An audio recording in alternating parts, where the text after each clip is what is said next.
BITSAT 2025 के लिए जो हमने आपके लिए यहाँ पे शॉर्ट ट्रिक सीरीज स्टार्ट करी थी, उसके अंदर जो है हम आपके लिए पार्ट 4 ला चुके हैं और ये सीरीज आपको 300 प्लस मार्क्स के ऊपर ले जाने में काफी ज्यादा हेल्पफुल साबित हो सकती है। इवन अगर आपका बेसिक नॉलेज है, आपको जो है नॉर्मल यहाँ पे बेसिक फॉर्मूलेस पता है और कभी कभी किसी क्वेश्चन में अगर फॉर्मूले नहीं भी पता है तो भी कैसे स्मार्टली सोचते हुए इसे सॉल्व कर सकते हैं, ये चीज जो है हम इस वीडियो के अंदर देखेंगे।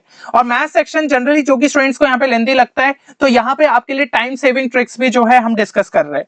और पिछले बार भी जो है जो हम यहाँ पे पार्ट्स लेके आ चुके हैं, स्टूडेंट्स को काफी ज्यादा जो है फायदा हुआ है। साथ ही साथ आप कमेंट सेक्शन में देख सकते हैं कि उन्हें एक नया जो है यहाँ पे टेक्निक मिलती है कि हाँ क्वेश्चन को इस तरीके से भी अप्रोच किया जा सकता है और ये आपको और ज्यादा यहाँ पे इफेक्टिव बनाएगी। तो सीरीज को जो है ध्यान से यहाँ पे फॉलो करिएगा। साथ ही साथ वीडियो पसंद आए तो इसे लाइक भी जरूर करें। और देखो, इस तरीके की अगर शॉर्ट ट्रिक्स आप सारे ही चैप्टर्स में यहाँ पे सीखना चाहते हो, प्लस यहाँ पे अगर कंप्लीट जो है आप थ्योरी बिटसेट के लिए यहाँ पे अच्छे तरीके से रिवाइज करना चाहते हो, तो हमारा क्रैश कोर्स ऑलरेडी आप सभी के लिए लॉन्च है, जिसमें प्री रिकॉर्डेड लेक्चर्स है आपके और स्मार्ट तरीके से पूरा सिलेबस कवर अप है। प्लस इसके अंदर आपको डीबीबीज देखने को मिल जाती है, 10 part test plus 5 full length mock test भी है, शॉर्ट नोट्स रिवीजन पर्पस के लिए है, रेगुलर इंटरवल पे आपके लाइव सेशंस है फॉर द मेंटरिंग और एक्सक्लूसिव टेलीग्राम सपोर्ट भी आपको मिल जाता है फॉर डाउट सॉल्विंग। तो हर एक चीज इस क्रैश कोर्स के अंदर है और वैलिड कब तक है? सेकंड अटेम्प्ट तक। तो आपके लिए जो है काफी ज्यादा हेल्पफुल साबित हो सकता है। तो आप अभी जाके जो है इसमें इनरोल कर सकते हैं। आपको सिंपली हमारी वेबसाइट www.10qchallenge.in पे विजिट करना है और आप जो है इस कोर्स में यहाँ पे इनरोल कर सकते हैं। बाकी डिटेल्स आपको डिस्क्रिप्शन में देखने को मिल जाएगी। फिर भी कोर्स से रिलेटेड कोई क्वेरी है तो गिवन नंबर पे आप हमारी टीम को यहाँ पे कांटेक्ट भी कर सकते हैं। तो यहाँ पे अगर हम सबसे पहला क्वेश्चन देखें तो यहाँ पे दिया है इनवर्स ऑफ द फंक्शन आपको जो है निकालना है। अब इनवर्स की जो टेक्निक रहती है वो सिंपल सी ये रहती है कि अपना जो है ये y यहाँ पे x के टर्म्स में यहाँ पे लिखा रहता है, तो आपको x को y के टर्म्स में यहाँ पे दिखाना पड़ेगा और फाइनली x को f इनवर्स x से रिप्लेस कर दो और y जहां जहां पे आ रहा है वहां पे x से रिप्लेस कर दो और आपको इनवर्स मिल जाएगा। तो अप्रोच जो है यहाँ पे दिया भी है, a की power y is equal to x plus root over of x square plus 1 लिख सकते हो अगर fx को इक्वल टू y किया, फिर a की पावर माइनस y इसका रेसिप्रोकल ले लिया, इस तरीके से रिप्रेजेंट किया। तो जुगाड़ लगाते हुए हम फाइनली इस एक्सप्रेशन तक पहुंचे। अब x की जगह f इनवर्स x डाल दो और y की जगह x उठा के डाल दो। ये एक स्टेप मैंने जो है आपकी यहाँ पे और बचा दी। तो इस तरीके से आप जो है फाइनल आंसर तक पहुंच जाओगे।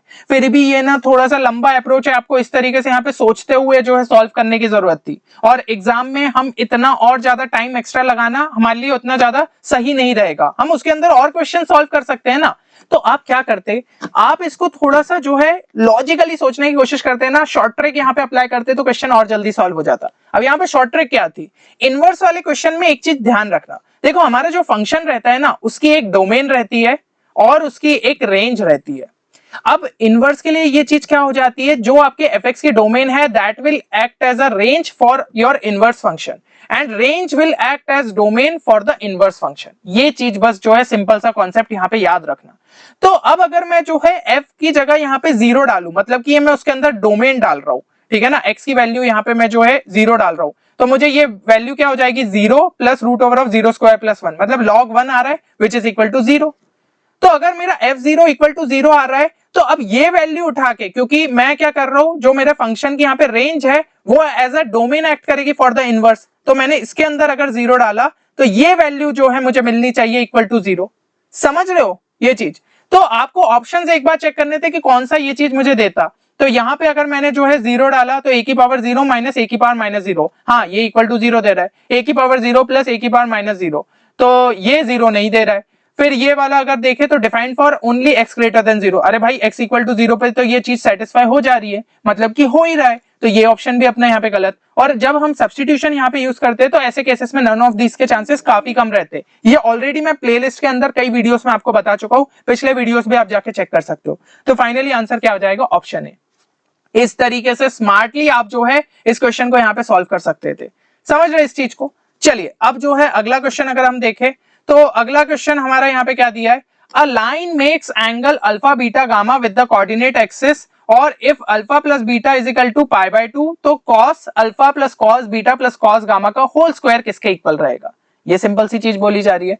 अब देखो क्वेश्चन भलाई थोड़ा सा यहाँ पे कॉम्प्लिकेटेड लग रहा है या फिर आपको लग रहा है यार ये तो 3D का है, लेकिन थोड़ी सी स्मार्टनेस दिखाते ना ये क्वेश्चन हम जो है अपने लिए काफी इजी बना लेते। कैसे सॉल्व करना था? देखिए आपको बोला गया अल्फा प्लस बीटा यहाँ पे पाई बाय 2 है। अल्फा बीटा को हम यहाँ पे बोल देते कि अल्फा जो है वो एक्स एक्सिस के साथ वाला एंगल है और बीटा जो है वो वाई एक्सिस के साथ वाला एंगल है। इसका मतलब ऑटोमेटिकली गामा जो है वो किसके लिए हो जाएगा, जेड एक्सिस के लिए एंगल। अब देखो अगर ये आपका जो है स्क्रीन है तो यहाँ पे मैं एक्स और वाई तो दिखा सकता हूँ, एक्स और वाई तो बहुत ही सिंपली यहाँ पे दिखा सकता हूँ, है ना। और लाइन का क्या बोला है कि it makes angle alpha beta gamma with the coordinate axis. ठीक है, तो आप यहाँ पे अगर जो है कोऑर्डिनेट एक्सिस तो अल्फा और बीटा यहाँ पे पाई बाय 2 है। एक काम करते हैं, हम बोल देते हैं कि दोनों पाई बाय 4 एंगल बना रहे। सिंपल से मतलब अपन ऐसी वैल्यूज ले रहे हैं कि मैं सब्स्टिट्यूट करूं ना तो मुझे ये वैल्यूज इजीली मिल जाए, इसलिए मैं क्या कह रहा हूं, मैं एक पाई बाय 4 यहाँ पे अज्यूम कर रहा हूं। अगर इसको पाई बाय 4 लूंगा तो दूसरा भी पाई बाय 4 रहेगा। तो ये देखिए दोनों के साथ जो है ये कितना बना रहा है, यहाँ पे पाई बाय 4 एंगल जो है बना रहा होगा।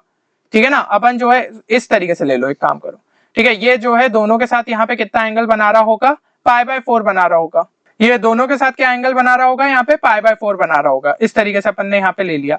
अब ये लाइन आप ये चीज सोच के देखो, अब ये जो जेड एक्सिस है ना वो अंदर जा रही है, स्क्रीन के अंदर जा रही है, तो ये वाली लाइन के साथ उसका एंगल क्या बन रहा होगा, ये लाइन ऐसी है और ये लाइन ऐसी है, तो ऑब्वियसली इन दोनों के बीच में एंगल कितना बन रहा होगा, यहाँ पे अगर आप सोच के देखें पाई बाय 2। सीधी सी बात है, ये अंदर की साइड जा रही है तो इसके साथ एंगल कितना बन रहा होगा, पाई बाय 2। मतलब कि गामा की वैल्यू अपनी कितनी हुई, पाई बाय 2 हुई इस केस में।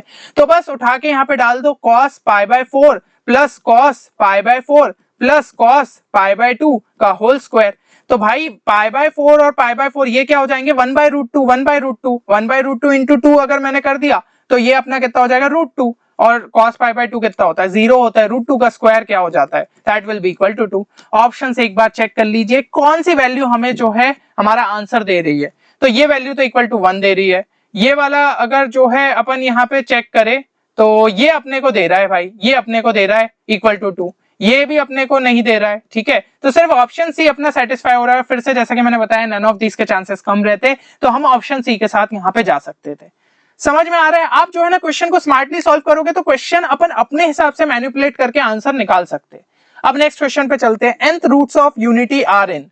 अब देखिए हो सकता है किसी स्टूडेंट ने nth रूट्स के बारे में यहाँ पे सुना ना हो अच्छे तरीके से, तो भी ये क्वेश्चन सॉल्व किया जा सकता था। अब नॉर्मली तो स्टूडेंट्स यहाँ पे अप्रोच यही लगाते कि भाई आपका जो है x की पावर n इक्वल टू 1 है ना, x की पावर n इक्वल टू 1 है, तो इसके जो है अपन सॉल्यूशंस इस तरीके से निकालने के लिए जाते हैं। nth रूट्स ऑफ यूनिटी का मतलब तो यही रहता है ना, तो इस तरीके से जो है अप्रोच से अपन निकालते हैं और फिर ये रूट्स अपने इस तरीके से आते हैं, तो हम बोलते हैं क्लियरली ये जीपी में। पहली बात तो ये प्रॉपर्टी होती है, ठीक है ना, कि nth roots of unity are in GP. अगर आपको डायरेक्टली पता है तो और बेटर है, नहीं पता है तो फिर स्मार्टली आपको जो है यहाँ पे सॉल्व कर सकते थे। तो यहाँ पे जो है इस तरीके से आप निकालने जाते।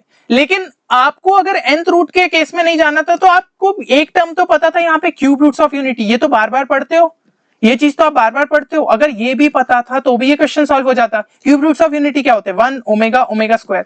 तो क्लियरली दिख रहा है ना कि ओमेगा से मल्टीप्लाई करके बने हैं, यानी कि ये क्या है, एक जीपी में है जिसके अंदर एक कॉमन रेशियो है, तो सीधा सीधा आंसर जो है बी यहाँ पे टिक कर देते।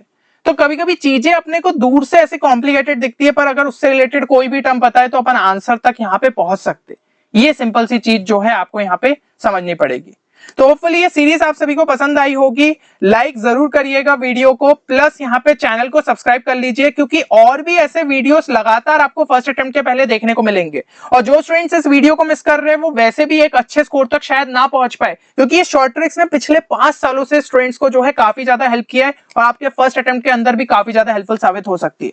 तो जरूर से इस वीडियो को लाइक करिएगा, बाकी इसी तरीके के और भी वीडियोस आते रहेंगे। चलिए मिलते हैं नेक्स्ट वीडियो में, तब तक के लिए take care and good bye.